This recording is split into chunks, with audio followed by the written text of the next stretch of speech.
I should finish up with February 1st.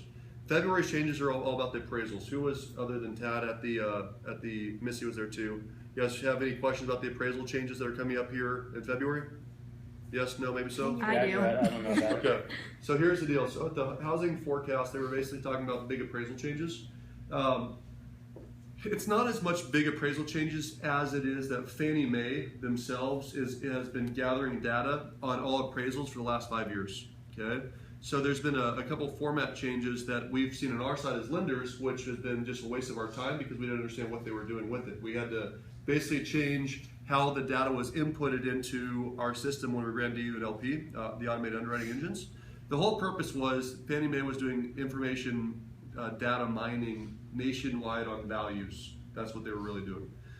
So it will impact everybody because what ends up happening is, let's say that you have your normal run-of-the-mill $200,000 house in an easy neighborhood with lots of comps, and the appraisal comes in at $200,000, and the DU is going to say, yep, based on all of our infinite knowledge of the last 5 years, that seems to be in the right range, so we're not going to screw with your findings. Okay.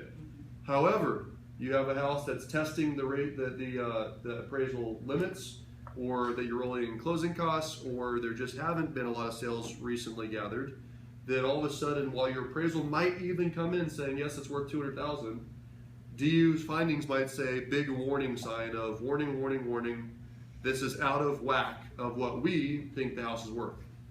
So they're getting into your personal pocketbook, okay? All it will mean is that there will have to be, just like we've had before, appraisal reviews, justification of values, extra work for the appraiser, extra work for the agents to prove the value, right?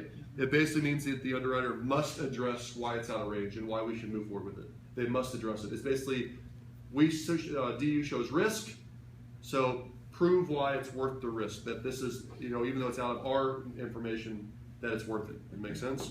So what will ultimately end up happening, guys, it will affect appraisal values, because the outliers that bring up, when we're going up and there's always got to be somebody that breaks that new value, right? So the highest sale in the neighborhood was 250. There's got to be the first one over 250 to justify the future sales. Well, what's going to happen is it's going to stymie that growth, so you won't have as fast of growth of properties values in the future. Does that make sense? Without cash sales, or people that just don't care. Big 20% down plus conventional loans, where they'll just pay the difference over and above because they know or believe that it is worth it. Once you get to the middle of the year, the last big thing is